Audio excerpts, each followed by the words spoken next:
And here I thought this was already settled when I initially confronted Emily. The police arrested her after what she did to Lizzie, yet she escaped prison just to come back to kill me. Well, do I have a tale for you?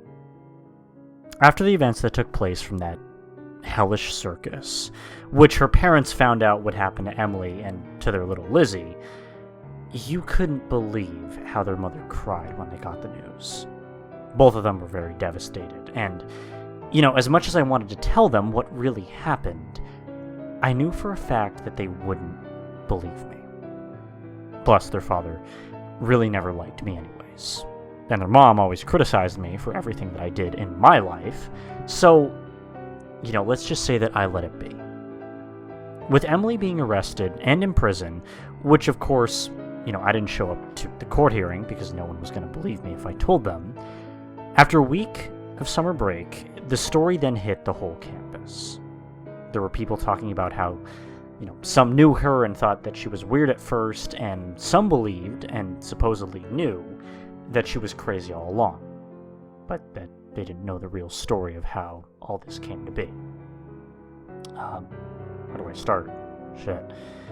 My friend Joseph, who I have classes with, asked me if I heard about what Emily did. I told him I did, that I had heard about it. Joseph then said how he thought that she was a bit weird and, a bit of a psycho, and that nobody took a hint of it. He continued talking shit about her. I simply told him enough, because he didn't know her full story. Oh, and I'm sure you knew her personally? Joseph asked. I stood silent. Let's just get to class. Alright? I told him, exhausted. As class was in session, the teacher was doing his thing. Jesus, I thought to myself. I wonder if the cops told the parents my statement about what happened. It was all I could really think about. I know that they'd be demanding information out of me about their girls if they ever saw me, but, what was I going to say to them? Oh, that a circus that supposedly didn't exist came into town, and that they kidnapped Lizzie as a hostage at the fairgrounds, and Emily and I went to go rescue her, but then Emily got hunted by the events that occurred and became a sadistic murdering clown girl and murdered her own sister. It was one of those things that you just wouldn't believe if I told you. Mr. Guerrero, are you paying attention? I heard from the teacher, snapping back into reality. Yeah, I'm listening, I said. Shit, I gotta be more careful about dozing off, I thought to myself. Classes finally did end, and I just wanted to head to my apartment, do my homework, and forget about the entirety of the day. I turned on the news, and there was a story about a cancer survivor who was diagnosed with stage 4 cancer, and, of course, kicked its ass. I was happy for them. Until I heard and saw it. What came next? We interrupt this program to bring you with this bulletin. We received word that the known clown killer Emily Bennett has just escaped prison, along with several inmates, and is currently at large.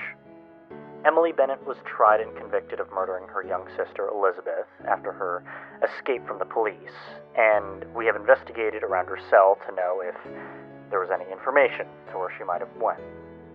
But be warned, for what you're about to see is graphic. They found was a pile of blood on the wall with a name written, repeatedly saying, "David Guerrero, you're next." I turned off the TV. You've got to be shitting me right now, I said to myself. What was I gonna do? I turned to my chest where I had my gear from the assault from the circus. I stopped. No, I can't. I just can't.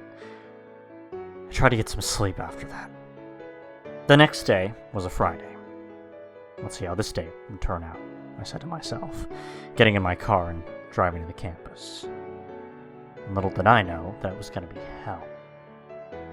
I arrived on campus and I started to walk to my class when I glanced and saw that eyes were looking at me. I had a feeling they saw the news about Emily, but I pretended that I didn't know what was going on when clearly I did. I went in the hallway for the teacher to open the class, but I saw a bunch of other people standing in the hallway and all eyes were on me. "It's him! Grab him!" I heard a girl scream from the group.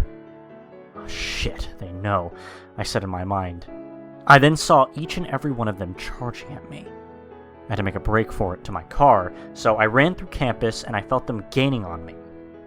Thankfully, I still had my military maneuver training, so that definitely helped. I may be out, but the training stays within. I always tell myself. I lost them temporarily, but thankfully made it to the car and drove off. I guess I'd just call in sick then. I made it home and tried to gather my thoughts. I sat on my couch for God knows how long, till I finally decided that maybe it was time to tell Mr. and Mrs. Bennett the truth. I didn't see that I had any other options, anyway. Turned off my TV and started to make my way out. But my TV turned back on, and staring at it, my heart felt like it sank into my stomach. "Fuck, not this shit again," I said to myself. But just then, a familiar face showed itself on the screen. It was Emily, with her painted face. Except this time it looked different. She had a painted red nose and cheeks with black paint under her eyes, but the same slitted mouth. She spoke. "Hello, David. Remember me?"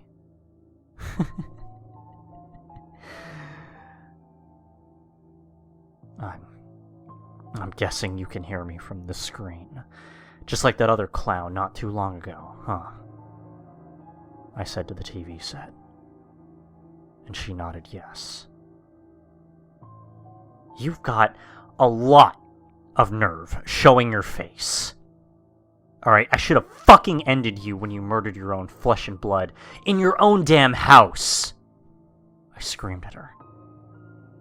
I mean, David, come on. She got what she deserved for nosing around in my business. Oh, you should have heard her scream when she begged me to stop, Emily said, as proud as she could be. I gripped my knuckles and, inhaling and exhaling angrily, stated, "I don't even know where this is coming from. This isn't you, Emily." But she just laughed. "Oh, you know definitely. Just like this." She then showed me the huge knife scar I left on her left arm when I confronted her just before the police came and arrested her. I'm not ashamed of leaving it on her. I told her, "You deserved it when you tried to stab my back." She then put on a serious face, with her slit smile still smiling. Lucky for me, I got more fighting experience with those other bitches in prison, and let's just say I did some things to get involved with the escape, she said. "Clearly you were somebody's bitch then, huh?" "Fuck you," Emily shouted, as she then punched the camera. "You were always a pain in my ass. I only pretended to be your friend because I felt sorry for you. I should have stopped ahead," she said, trying to insult me. "Oh, please, you were a bigger pain in my fucking ass with all your whining and bitching about every little thing. I actually felt sorry for Lizzie, for you being her sister. I would have been a better older sibling for her than you'd ever been." I could feel how angry she got when I said that. "We're ending this the way we should have ended," she said. "For once, you and I think the same thing," I replied. "See you soon, clown." The TV then shut off.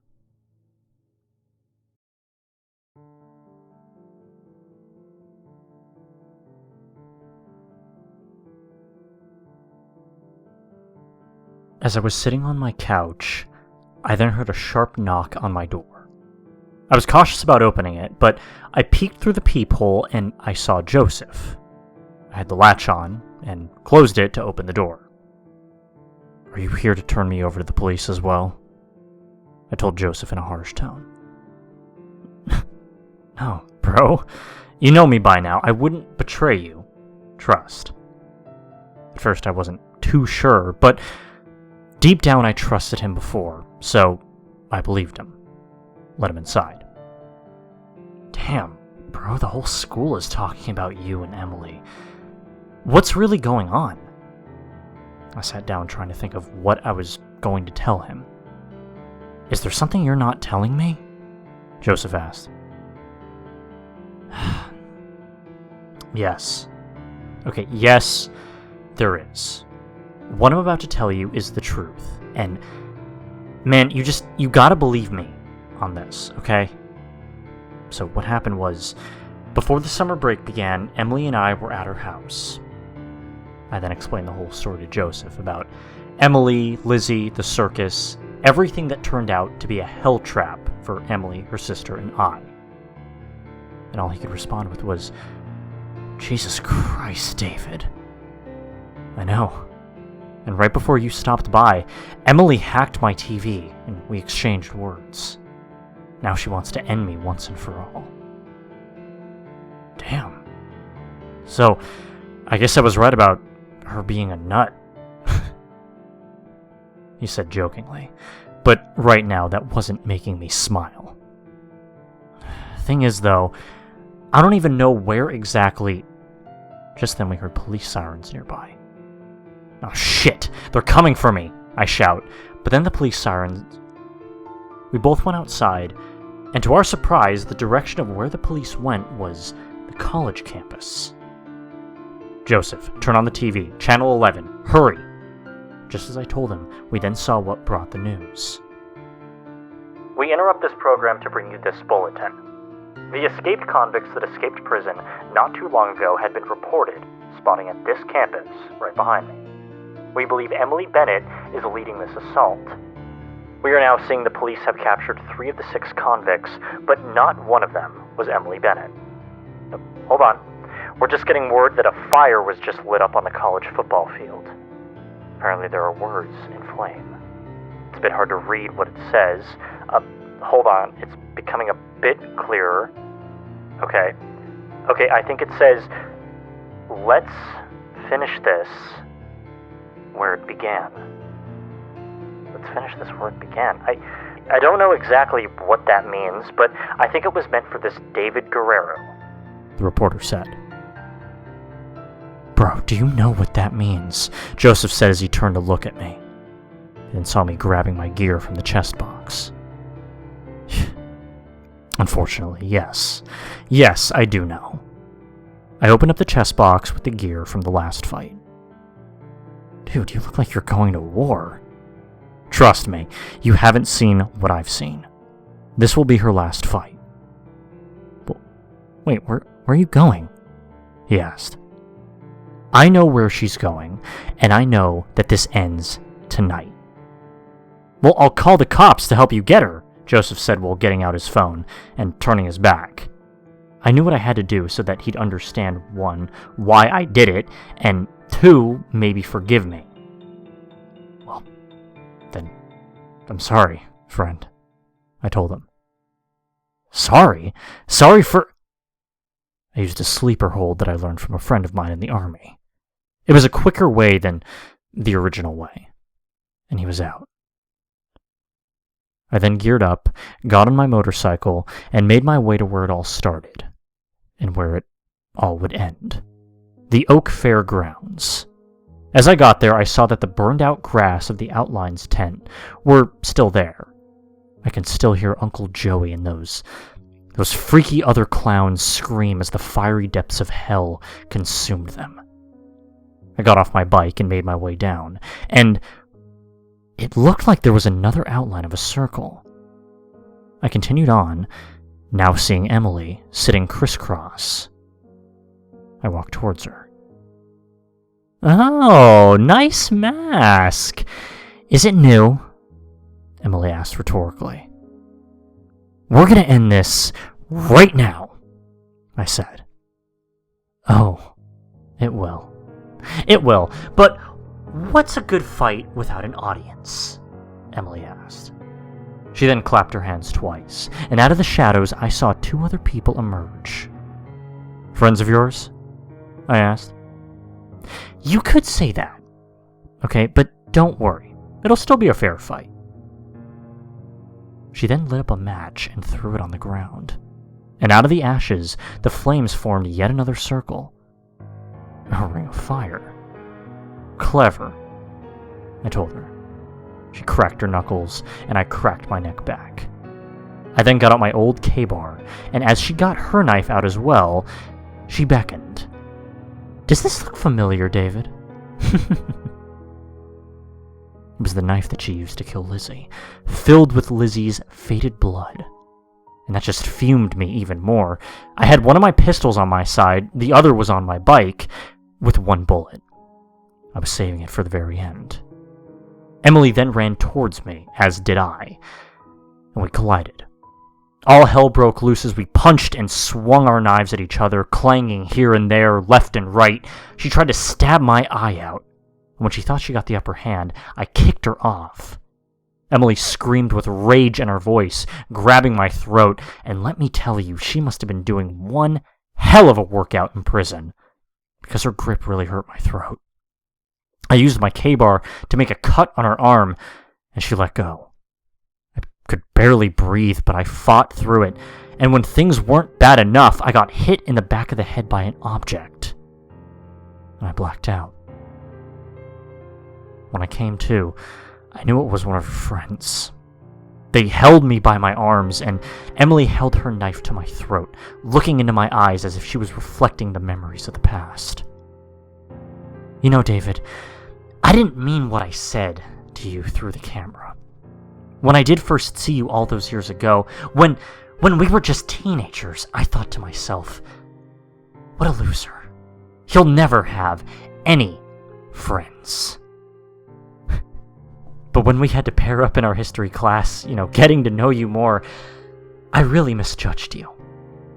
You and I were so much alike. She then leaned closer. Yeah, well, now that you mention it, I did have a crush on you all those years ago. When I first saw you, and when we had to work on that project at your house, when I saw Lizzie, I thought to myself, that little girl was lucky to have a sister like her. I wish that I had a sibling. My voice cracked up because I got emotional. My life was fucked up, Emily, and you had it all. Seeing you and Lizzie happy, I wished I would have had that. And your sister looked at me, and all of us got along so well, I would have given anything to have what you had. And I mean that. Emily then lowered her knife a bit. I saw her eyes, and in that short moment, she felt as if she understood her mistakes. Emily turned away, reflecting on what I said, and for that moment I loosened my arms to swing them to the weakest part of her hand, the thumbs, and I punched the girl on the left and the right, and I get it, no punching girls, but just like the circus girl, it was necessary. Okay, quit talking shit about it, just get over it. I then used my K-bar to stab them on the neck. They bled out. Emily and I stared at each other. She had hate in her eyes as she ran towards me, trying to stab me. But I did a takedown move using a wrestling move called a spine buster. I held her arm with the knife and my knee. This is for Lizzie. And then it was over. I saw her eyes gazing into mine, and then nothing. I shut her eyes and I held her in my arms for a bit, reflecting the memories that we had together, knowing that the person I cared for such a long time was now gone. In a way, I felt like I did the world a favor by getting rid of her and yet felt sadness for what I'd done. Just then a helicopter spotlighted down on me. "You there! Stay right where you are, or we will open fire," they said through the loudspeakers. And like hell, I did, I said in my head. I made a run for it, getting onto my bike and driving off. Luckily for me, I knew the area more than the cops did because, well, they had a hard time finding me, didn't they? I went through some dirt streets that nobody knew about and cut them off from there. I had my wallet with me, so at least that was a good thing.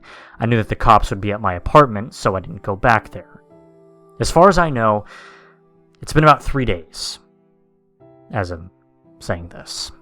They haven't found me. I'm trying to type this story in a local library. Luckily, there's no security cameras here, and I guess I can safely say that I'm now a wanted fugitive. It is what it is. You know, I get it. I'll survive. Luckily, I have a few allies in some states I know. And, well, they owe me favors from the past, so I'm sure something will work out. My name is David Guerrero. My story may have affected others as well who have had similar stories as this. Or not. Who knows? One thing is for sure, though. There is more than meets the eye. This is David Guerrero, signing off.